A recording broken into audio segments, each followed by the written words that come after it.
जय मसीह के दोस्तों। आज का विषय है पहली शताब्दी में सताहट, उसका दूसरा भाग। हिंसा के द्वारा ख्रिस्त के मंडली को शैतान द्वारा नष्ट करने की चेष्टा व्यर्थ हुई। यीशु के विश्वासी चेलों ने इस महान संघर्ष को जारी रखते हुए सच्चाई के स्तर को कायम रखा। वे पराजित होकर भी विजयी रहे। ईश्वर के कार्यकर्ता तो मारे गए, परंतु उसका काम धीरे धीरे आगे बढ़ता गया। सुसमाचार के विकास होने के साथ साथ इसको मानने वालों की संख्या भी बढ़ती गई। यह ऐसे देशांतरों में भी प्रवेश करता गया जहाँ की रोम की चीलें भी नहीं पहुँच सकती थी।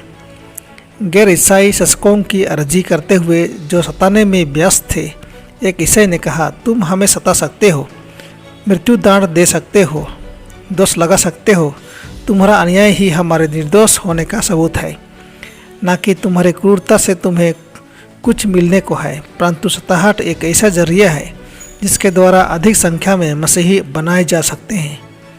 हम जितना अधिक कत्ल किए जाएंगे उतना ही अधिक हमारी संख्या बढ़ेगी, क्योंकि ईसाइयों का खून ही मसीह धर्म फैलाने का बीज है।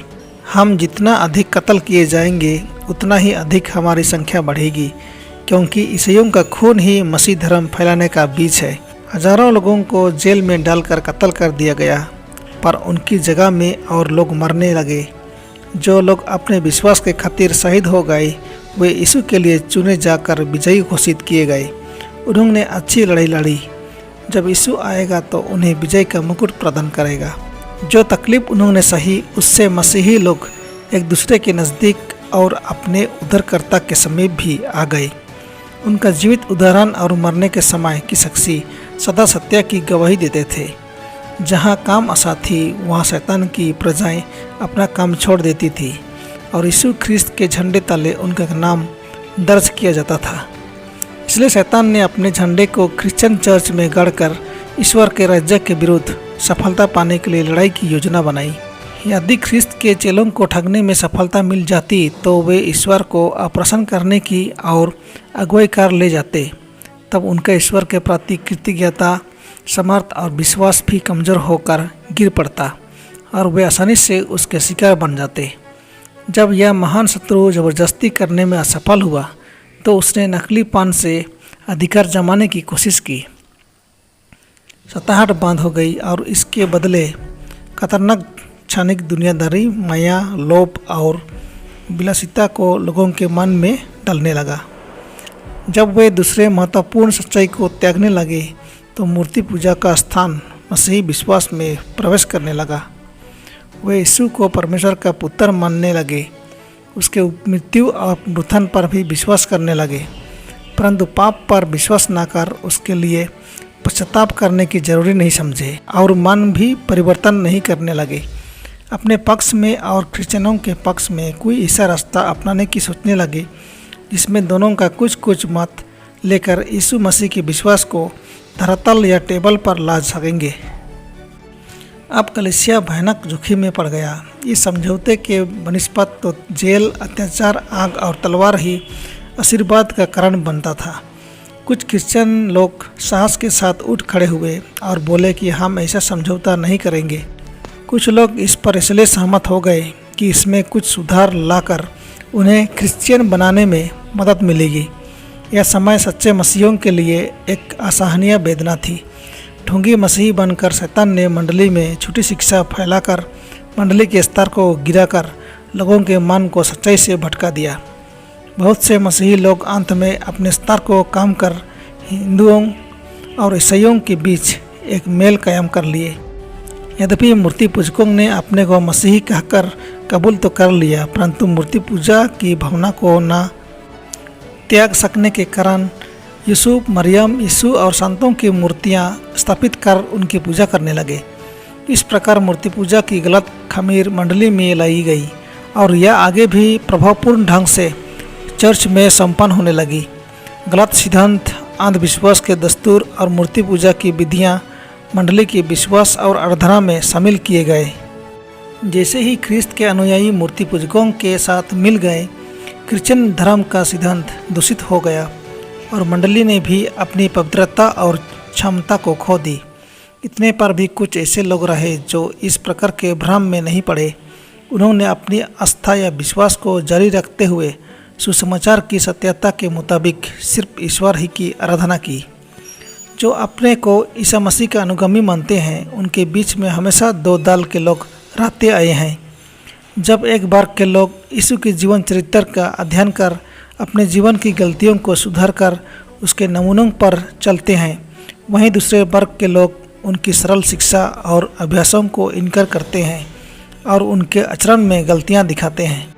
मंडली अपनी अच्छी अवस्था में भी बिल्कुल शुद्ध, सत्य और पवित्र नहीं मानी जा सकती है। हमारे प्रभु यीशु ने बताया कि जो पाप में बना रहेगा उसे मंडली नहीं ग्रहण करेगी। फिर भी उनको मंडली में इस मतलब से रहने दिया जाता है कि शायद कभी उनका मन परिवर्तन होकर उन गलत कामों को करने से रुक जाएं।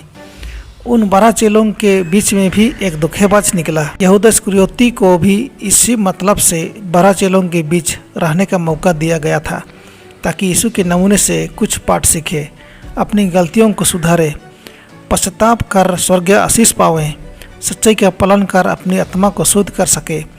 परंतु यहूदा उस प्रकाश के अनुसार नहीं चला जो उस पर भरपूरी से चमका था। पाप में जीने के कारण वह शैतान के प्रलोभन में फंस गया। उसका बुरा आचरण ही उस पर प्रबल हो गया, क्योंकि उसने अपने को अंधकार की शक्ति के अधीन कर दिया था। जब उसकी गलती के लिए डांट मिली तो वह गुस्सा हो गया।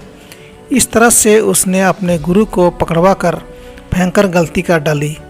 इसी प्रकार जब उन लोगों की गलतियां दिखाई जाती हैं तो वो प्रतिक्रिया उत्पन्न करते हैं। जब उनको डांट के बदले प्रशंसा मिलती है, जैसा यहूदा को, तो वे भी उसी की तरह अच्छाई के बदले बुराई ही करते हैं।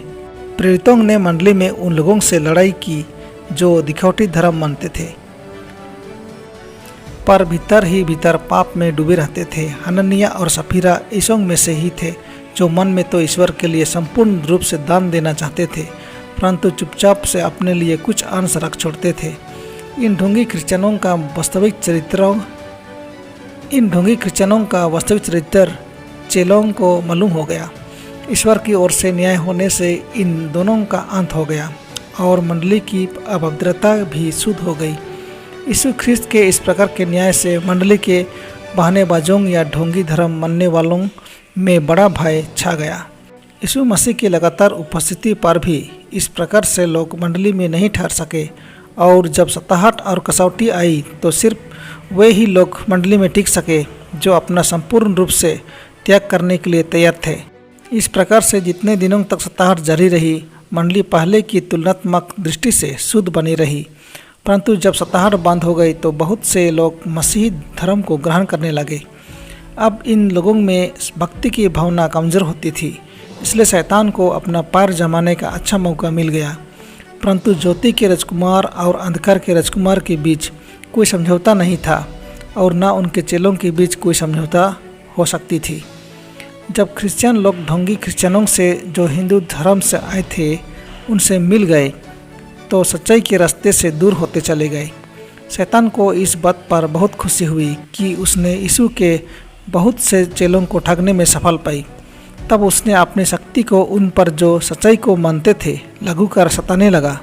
कोई नहीं समझ पा रहा था कि कैसे ये मसीही लोग जो एक समय धर्म की रक्षा के लिए लड़ते थे, पर अब जो आधे मन से क्रिश्चियन हुए थे, उनके साथ मिलकर उनके विरुद्ध लड़ाई करें, जो ख्रिस्ट के सच्चे सिद्धांत को मानते थे। जो धोखेबाज और छली एवं कपटी लोगों के विरुद्ध खड़े होते थे, उनके लिए इन भेष बदले हुए मसीह की मंडली में आए हुओं के विरुद्ध लड़ने में एक साहसपूर्ण संघर्ष करना पड़ा। जो ख्रिस्ट के सच्चे सिद्धांत को मानते थे, जो धोखेबाज और छली एवं कपटी लोगों के विरुद्ध खड़े होते थे, उनके लिए इन भेष बदले हुए मसीह की मंडली में आए हुओं के विरुद्ध लड़ने में एक साहसपूर्ण संघर्ष करना पड़ा। बाइबल को विश्वास का स्तर नहीं माना जाने लगा। धर्म की स्वतंत्रता अपने विवेक के अनुसार धर्म मानना अपराध समझा जाने लगा, और जो ऐसा करते थे उन्हें घृणा कर उन पर मुकदमा चलाया जाता था। तो दोस्तों, आज के लिए इतना ही। मिलते हैं अगले भाग में। परमेश्वर आपको आशीष दे। आमीन।